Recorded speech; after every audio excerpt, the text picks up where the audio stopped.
सात संगत जी, प्यार से कहना धन निरंकार जी। प्यारी सात संगत जी, दासी आज आपके सामने एक महात्मा जी की आप बीती बताएगी, जो कि प्यारी सात संगत जी फौजी भाई थे। सात संगत जी, उन महात्मा ने संगत को अपनी एक ऐसी आप बीती सुनाई जिसको प्यारी सात संगत जी सुनकर संगत के रोंगटे खड़े हो गए और सबके संग दंग रह गए। प्यारी सात संगत जी, महात्मा ने बताया कि उनकी ड्यूटी बॉर्डर के इलाके पर कश्मीर साइड में लगी हुई थी और इनकी टुकड़ी में कुल 60 जवान थे। प्यारी सात संगत जी, रोज की तरह अपने कैंप में वहां खाना तैयार किया जा रहा था और शांति का माहौल था। सारे फौजी भाई बहुत खुश थे, लेकिन तभी उनकी टुकड़ी पर एक बम आ गिरा और उस बम ने सब तहस नहस कर दिया। सात संगत जी, उन्होंने कहा कि मैं भी उस बम की चपेट में आ गया और उधर से दुश्मनों ने हम पर और ज्यादा हमला करना शुरू कर दिया। सात संगत जी, उन्होंने कहा कि हमने नीचे इस बारे में रिपोर्ट भेजी तो नीचे से हमारे पास मदद आ गई और उन्होंने जितने भी जख्मी सिपाही थे सबको एक गाड़ी में डाला और वहां से नीचे मिलिट्री अस्पताल में ले आए। बम की चपेट में आने के कारण महात्मा जी भी अपने कैंप से बहुत दूर जाकर गिरे। सात संगत जी, इस वजह से नीचे से आए जवान प्यारी सात संगत जी उनको देख ना सके और बाकी सिपाहियों को लेकर वहां से चले गए और सात संगत जी, वो महात्मा अधमरी हालत में पड़े हुए थे। तभी एक गाड़ी आई और वहां बहुत ज्यादा अंधेरा था। सात संगत जी, उन्होंने बताया कि मैं उनका चेहरा भी नहीं देख पाया। उन्होंने मुझे गाड़ी में रखा और नीचे अस्पताल तक छोड़ दिया। मैं तब तक बेहोश हो चुका था और जब मुझे होश आया मैंने वहां सबसे पूछा कि मुझे आप में से कौन लेकर आया है, लेकिन जब वहां उनकी टुकड़ी में जितने भी जख्मी सिपाहियों की लिस्ट उन्होंने चेक की, उसमें उनका नाम ही नहीं था और सब ने यही कहा कि हम में से तो कोई भी आपको यहाँ नहीं लाया। प्यारी सात संगत जी, महात्मा उस समय हैरान हो गए कि मुझे यहाँ तक कौन लेकर आ सकता है।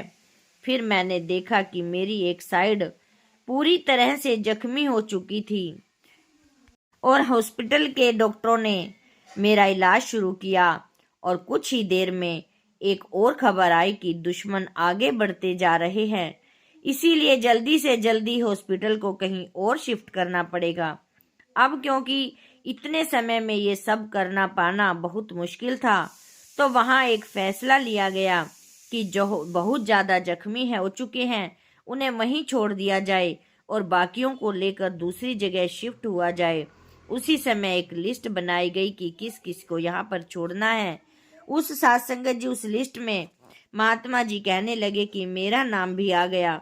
मुझे बताया गया कि आपको मरने का इंजेक्शन दिया जाएगा जिससे कि आपकी जान आसानी से निकल सके। ये सुनकर महात्मा जी घबरा गए और कुछ ही देर में डॉक्टर आए। उन्होंने महात्मा जी को एक इंजेक्शन लगा दिया। सात संगत जी, महात्मा जी उनसे विनती करते रहे कि मुझे भी साथ ले चलो, लेकिन उस समय सिचुएशन ही कुछ ऐसी हो चुकी थी और रूल के हिसाब से वो मुझे नहीं ले जा सकते थे। इसीलिए उन्होंने मुझे इंजेक्शन दिया और फिर कुछ लोगों ने मुझे वहां से उठाकर पास में बह रहे एक झरने में फेंक दिया। मैं उस समय बाबा जी को याद करने लगा और मैंने देखा कि झरने के पास आकर एक गाड़ी रुकी और देखा कि गाड़ी में कोई बैठा हुआ है। सरदार जी और बाबा जी सात संगत जी की तरह लग रहे हैं, तो गाड़ी चलाकर सात संगत जी वहां आए और इंजेक्शन की वजह से प्यारी सात संगत जी आंखों में अंधेरा सा भी छाता जा रहा था और तभी वो गाड़ी से बाहर निकले और मुझे अपने हाथों में उठाया और अपनी गाड़ी में डालकर वहां से चल पड़े। पिछले सीट पर मैं सब कुछ साफ देख रहा था कि बाबा जी खुद गाड़ी चला रहे हैं, लेकिन उस समय मैं बोलने की हालत में नहीं था। बाबा जी गाड़ी चलाते हुए उस जगह पहुंच गए जहां पर कि हॉस्पिटल को शिफ्ट किया था। बाबा जी ने कहा। वहां जाकर गाड़ी रोकी और मुझे हॉस्पिटल के बाहर छोड़कर वहां से चले गए। फिर कुछ ही मिनटों में दो जवानों की नज़र मुझ पर पड़ गई और वो दौड़ते हुए मेरे पास आए और उन्होंने मुझे उठाया और अंदर हॉस्पिटल में ले आए साथ संगत जी। और वहां उसी समय उन लोगों ने मेरा इलाज शुरू कर दिया और मेरी जान बचा ली। लगभग 3 महीने मैं वहीं उस हॉस्पिटल में रहा और उसके बाद मैं बैसाखी के सहारे चलने फिरने लायक हो गया। और मैं तब बाबा जी के पास मिलने के लिए गया और मैंने बाबा जी को ये सारी बात बताई। मैंने बताया कि आपने मुझे 2 बार अपनी गाड़ी में डाल मुझे हॉस्पिटल पहुंचाया और ये सब मैंने अपनी आंखों से देखा। तो बाबा जी कहने लगे कि भाई, तुझे कोई गलत फहमी हुई है। मैं तो पिछले 1 साल से कश्मीर गया ही नहीं हूँ। तू चाहे सत्संग संगत से ही पूछ ले। प्यारी साथ संगत जी, उस दिन मैं बाबा जी के पैरों में गिरकर बहुत रोया। मैंने बाबा जी से एक विनती की। मैंने कहा कि हे सच्चे पातशाह, अपाहिज होने के कारण मुझे फौज से निकाल दिया गया है और मेरे पास अब घर चलाने के लिए कोई काम धंधा भी नहीं है।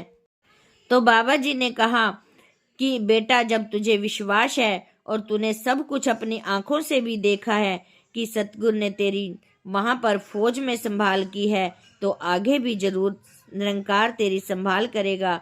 साथ संगत जी कहने लगे कि तू क्यों चिंता करता है। फिर बाबा जी ने मुझे एक कश्मीर कमिश्नर साहब से मिलने की बात कही और कहा कि ये सारी बात तो उन्हें बता देना।